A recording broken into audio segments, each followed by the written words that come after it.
Hello दोस्तों, welcome to our YouTube channel banker couple. आज हमारे साथ है अनीश पॉल, जिन्होंने अभी आरबीआई असिस्टेंट क्लियर किया है।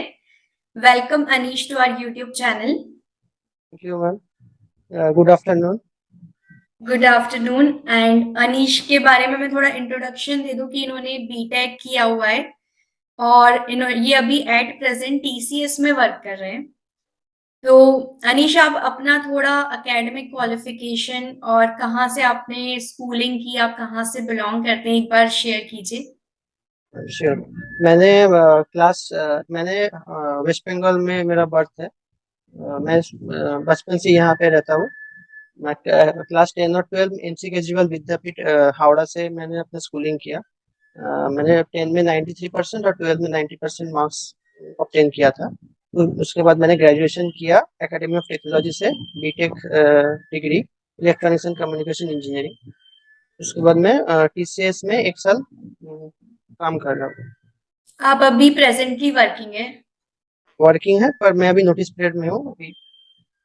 ओके। तो सबसे पहले तो मैं आपसे पूछना चाहूंगी कि व्हाई आरबीआई असिस्टेंट? क्या आपने कोई और एग्जाम की भी तैयारी की थी या सिर्फ इसी एग्जाम का ड्रीम था?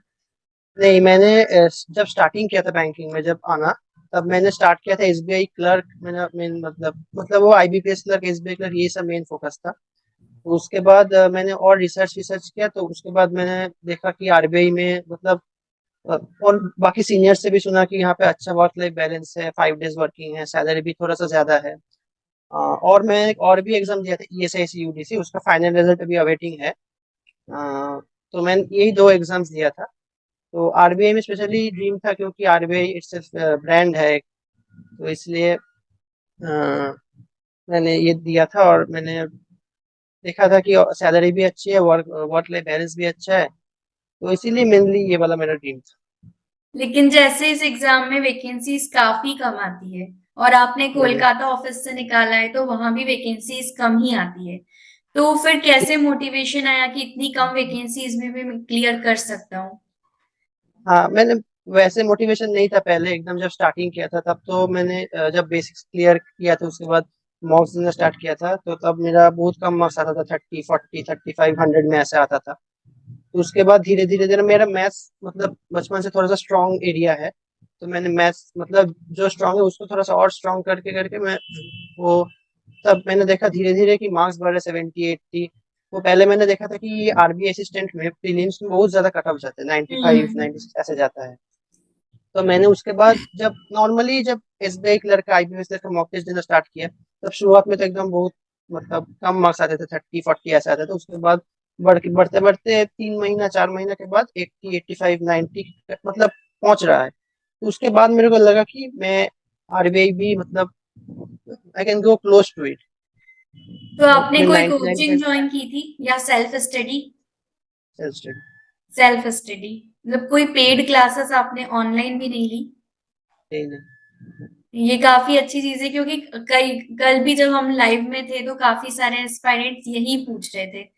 तो वो है कि ये मैंने वो हमारे ऊपर होता है। हाँ, मैंने वो टेस्ट सीरीज करी, मतलब टेक्स्ट बुक का टेस्ट सीरीज फॉलो करता था, वो मैं पेड लिया था। और बाकी मैंने यूट्यूब से और थोड़ा और मतलब इंटरनेट पास्ट ईयर पेपर, जो कि बहुत इंपॉर्टेंट होता है, वो सी रिसोर्स से सीखी। तो जैसे हम आरबीआई का अगर प्रीलिम्स की बात करें, तो आपसे वन बाय वन में जानना चाहूंगी एवरी सब्जेक्ट की स्ट्रेटेजी कि आपने किस तरीके से किया, क्योंकि स्पीड तो इस एग्जाम के प्री में बहुत ही ज्यादा मैटर करती है। क्योंकि 100 में से आपको आई थिंक पूरा अटेम्प्ट करना पड़ेगा, तभी जाके आपका 95 96 तक स्कोर आता है। तो कैसे किया आपने? देखिए, मैंने जैसे पहले बोला कि जब मैं शुरुआत में बहुत बेसिक्स बहुत वीक था, मतलब रीजनिंग का बेसिक्स, मैथ्स का बेसिक्स थोड़ा बहुत ठीक ठाक था। हम वन बाय इंग्लिश वन का भी। स्टार्ट करते हैं। अब जैसे आप पहले रीजनिंग के बारे में बता दीजिए। रीजनिंग में मैंने जैसे पजल्स मेरे से एकदम शुरुआत में एकदम भी नहीं बनता था, मतलब मैं बहुत स्ट्रगल करता था पजल्स में। बाकी वो जो मिसलेनियस का आता है 10 मार्क्स मतलब प्रीलिम्स में 35 मार्क्स का रीजनिंग आता है, जिसमें से वो हम्म। 10 मार्क्स का मिसलेनियस वो हो जाता था टाइम में। और वो 20, 25 मार्क्स का पजल वो मेरे से एकदम नहीं होता था, मतलब वो टाइम फ्रेम में एक या दो पजल ही बन पाती थी। उसके बाद मैंने डेली मतलब 3, 4 प्रीलिम्स का पजल सॉल्व करना स्टार्ट किया, मतलब डेली प्रैक्टिस किया। तो उसके बाद में बहुत बहुत टाइम लगे, मतलब 3, 4 महीने लग गया वो, मतलब 30 मतलब 35 में 25-30 के आसपास जाने के लिए। उसके बाद वो धीरे धीरे मतलब और स्पीड बढ़ा, बढ़ते बढ़ते 35 हुआ। मैंने वो सेक्शनल टाइम मतलब वो जो सेक्शनल मॉक टेस्ट होते मैंने वो सेक्शनल मॉक टेस्ट देता था, मतलब हर सब्जेक्ट का। तो ऐसे मेरा रीजनिंग का स्पीड बढ़ा। मॉक टेस्ट आपने कौन से लगाए थे प्रीलिम्स के लिए? मॉक टेस्ट टेक्स्ट बुक के लिए, टेक्स्ट बुक। टेक्स्ट बुक के। और अगर जैसे इंग्लिश की बात करें, तो इंग्लिश की क्या स्ट्रेटेजी थी? इंग्लिश का मेरा इंग्लिश, अच्छा इंग्लिश में जैसे मैं इंग्लिश मीडियम से ही हूँ, तो मतलब वो लैंग्वेज का बेसिक्स मेरा क्लियर था। तो थोड़ा मेरा वो ग्रामर में थोड़ा सा वर्क करना पड़ा। कॉम्प्रिहेंशन मेरा ठीक, मतलब आरसी पार्ट मेरा ठीक ठाक था, मतलब मैं हो जाता था। तो ग्रामर बट डेली वो बेसिक्स रूल्स ऑफ ग्रामर्स में रिवाइज करता था, मतलब 2 दिन में एक बार या 3 दिन में एक बार ऐसे रिवाइज करता था। और बाकी मैथ्स रीजनिंग, क्योंकि मेरा मतलब मैथ्स स्ट्रॉन्ग जोन था, तो मैं इंग्लिश को थोड़ा सा कम टाइम दिया था। मैं मतलब टारगेट किया था कि इंग्लिश में 30 में से अगर मैं 25-26 कर लूँ तो वो काफी रहेगा। ऐसे मैंने मतलब सेट किया। मैंने टारगेट किया कि बाकी 2 सब्जेक्ट में 70 में 65 to 70 मेरा टारगेट।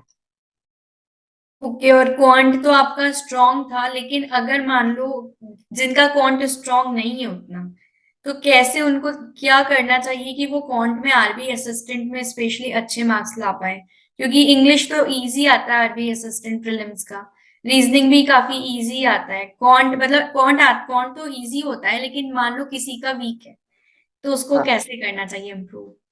मतलब डेली देखिए, क्वांट में स्पीड मैथ्स आता है करीबन 15 to 20 मार्क्स। तो आपको डेली मतलब 15 मतलब स्पीड मैथ्स मतलब एकदम 2 घंटा 3 घंटा स्पीड मैथ्स करना डेली। डेली 1 घंटा या 1.5 घंटा स्पीड मैथ्स ट्राई करना, क्योंकि वही मेजोरिटी मार्क्स कैरी करते हैं। और बाकी जो एरिथमेटिक है, पहले एरिथमेटिक का पूरा डिटेल्ड बेसिक्स क्लियर करना पड़ेगा। उसके बाद वो सेक्शनल मॉक टेस्ट लगाना पड़ेगा। Sectional mock test very important है। सेक्शनल मॉक टेस्ट भी इम्पोर्टेंट है। और जो प्रीलिम्स और मेंस होती है उसकी तैयारी आपने साथ साथ ही की थी या फिर प्री के बाद मेंस की थी? कि मैंने प्री के थोड़ा पहले, अच्छा मैंने प्री के साथ साथ ही किया, पर जब प्री के 7 दिन पहले था वो तब खाली मॉक टेस्ट दी, मतलब प्री एग्जाम के लास्ट 1 वीक खाली मॉक टेस्ट दिए प्री के। और उस प्री एग्जाम के बाद ही मैंने मेंस की फुल तैयारी स्टार्ट की थी, क्योंकि मेरा अटेम्प्ट अच्छा था, मेरा 95 अटेम्प्ट था। तो मेरे को श्योर था मैं तो हो आपका जाएगा। स्कोर आपको ध्यान है क्या आया था प्रीलिम्स में? 94 स्कोर आया था। और कट ऑफ क्या थी कोलकाता की? थी 90.5, मैं जनरल का 90.5। ओके, 90.5 थी।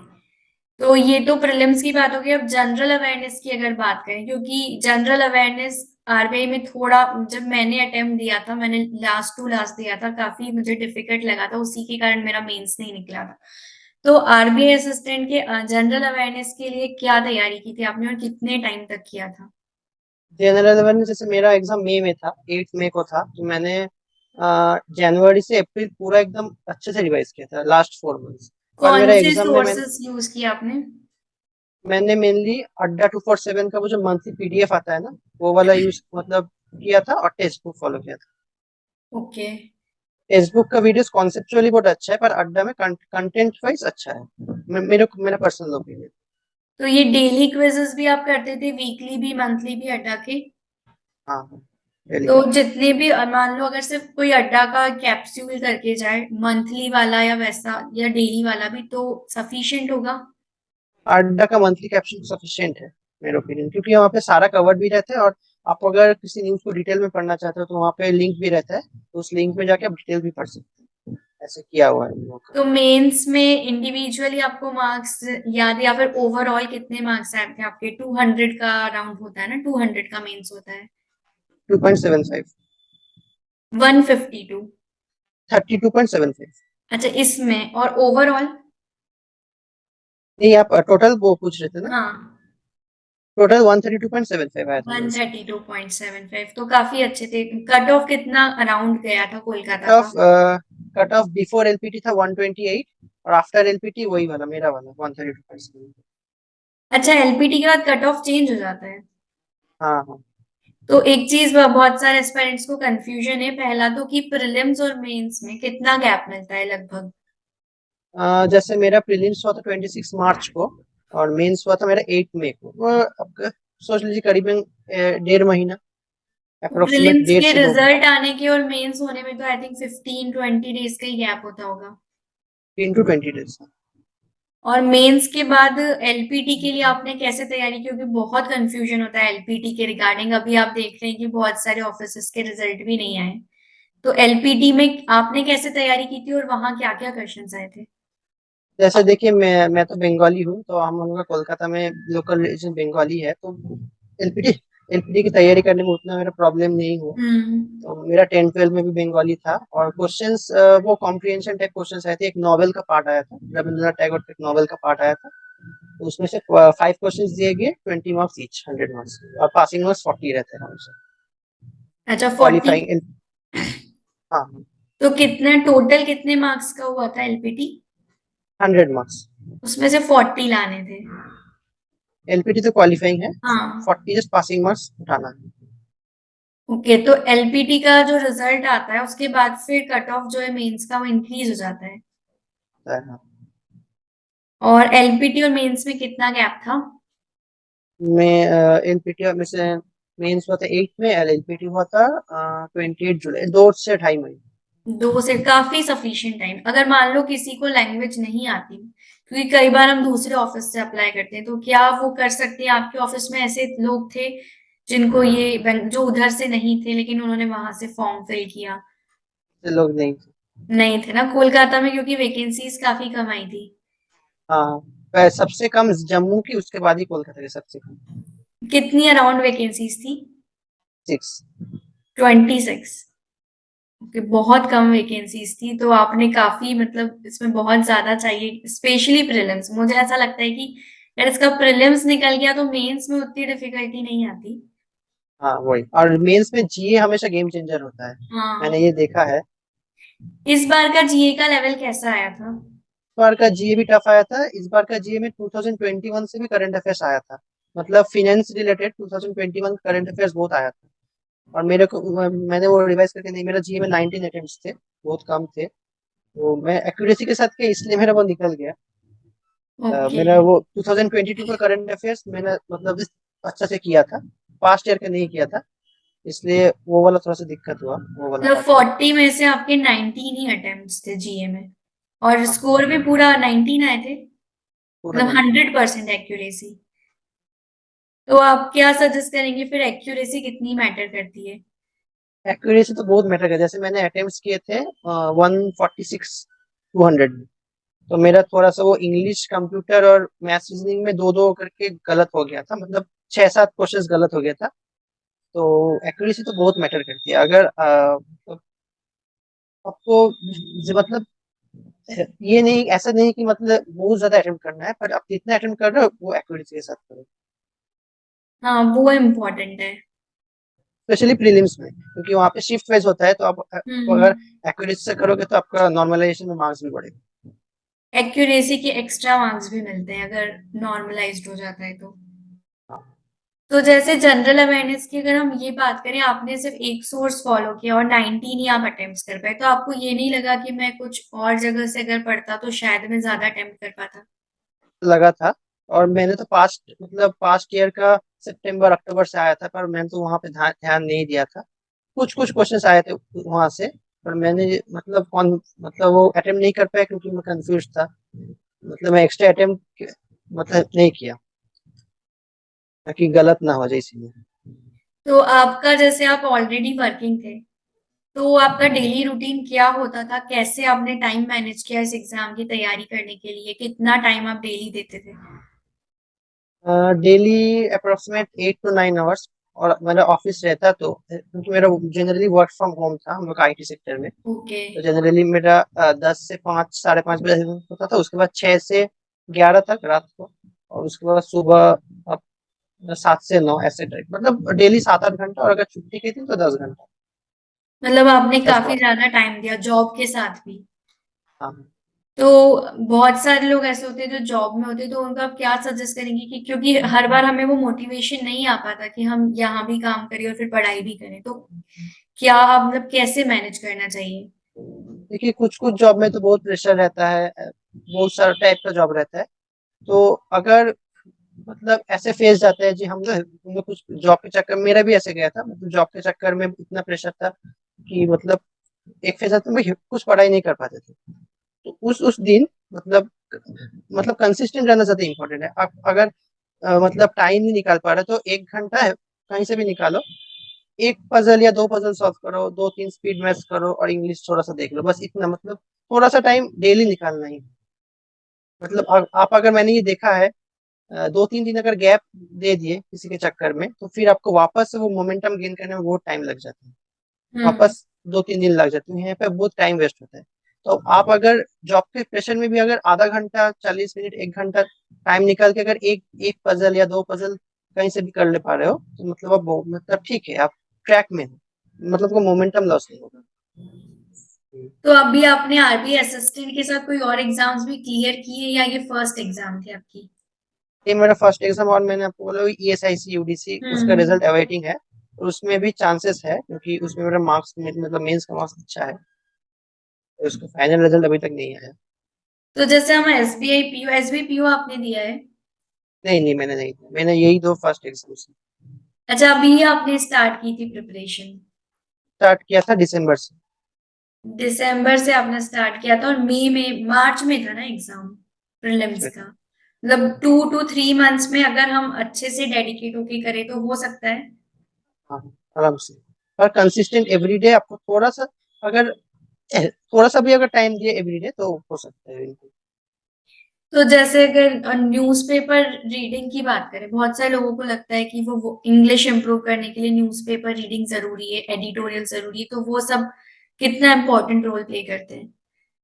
मैंने देखिए, मैंने स्पेशली टू बी ऑनेस्ट मैंने न्यूज़पेपर उतना फॉलो नहीं किया, कभी कभी करता था फॉर वोकैब्स जस्ट। मैंने यूट्यूब से ही मतलब वोकैबुलरी का वीडियोस देखा था, मतलब बहुत सारा चैनल है, मेरा एट दिस मोमेंट नाम नहीं याद आ रहा है। पर अगर आप यूट्यूब में वोकैब्स ऐसे टाइप टाइप करके आपको बहुत सारे वीडियोस मिलेगा।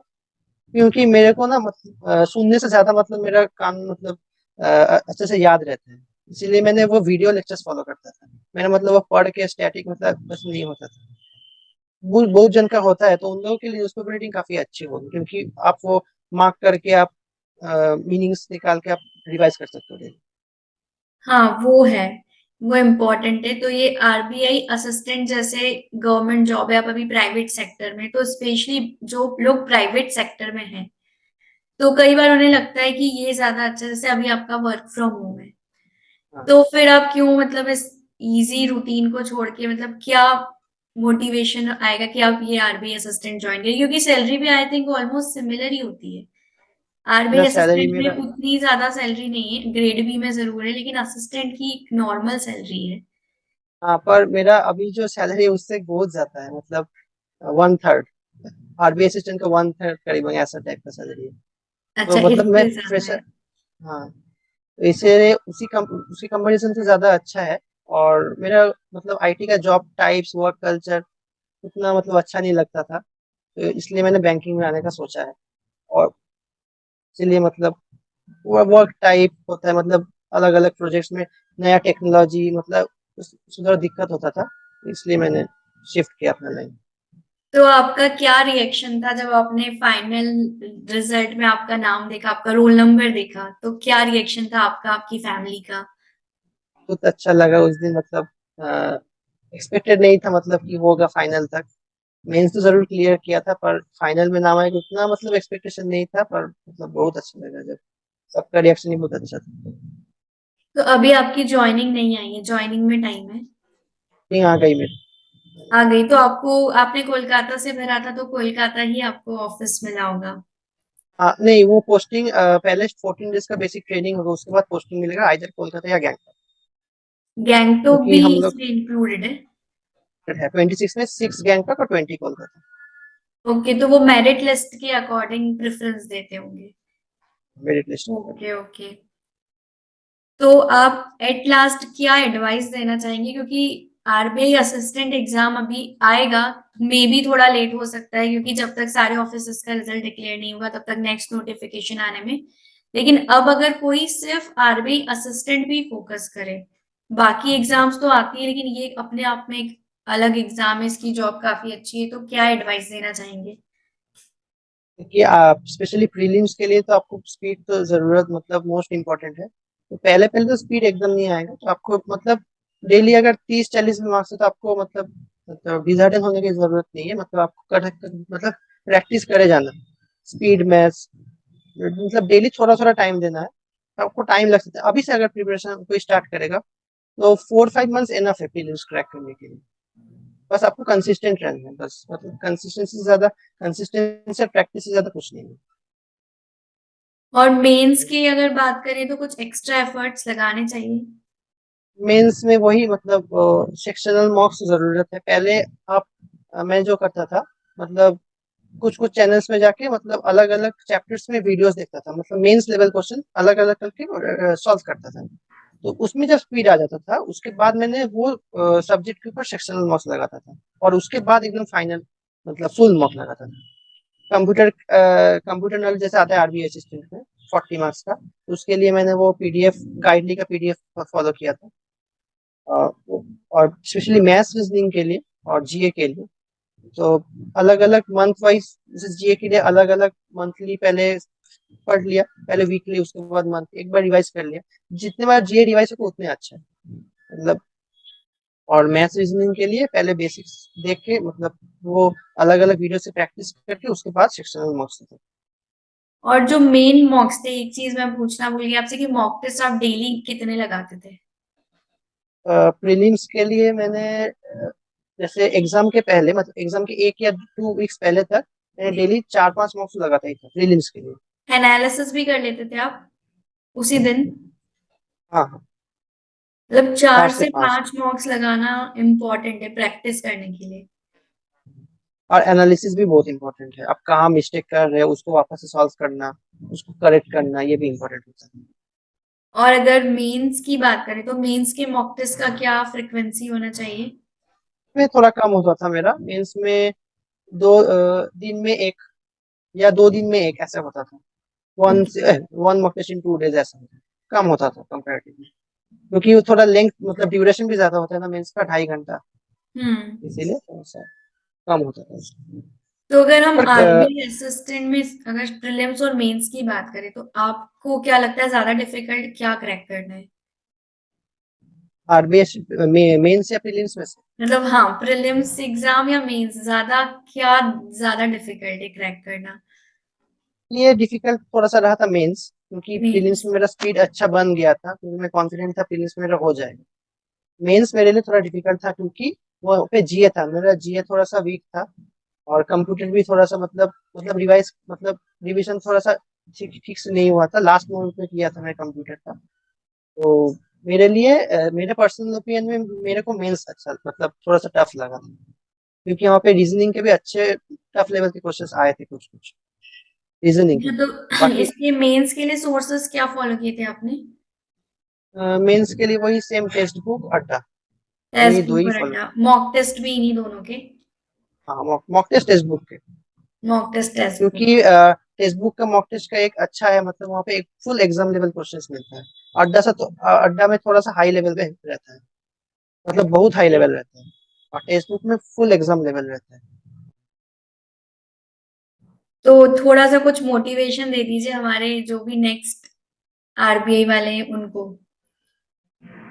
वही जो आपको मतलब कंसिस्टेंट रहना है, प्रैक्टिस करे जाना है, तो मतलब 4-5 महीने में आप प्रीलिम्स तो क्रैक कर ही लोगे। और जीए जिस दिन मतलब आप प्रीलिम्स देके आओगे उसी दिन से जीए आपको स्टार्ट करना है, और अगर और पहले से स्टार्ट कर पाएंगे तो और ज्यादा अच्छा है।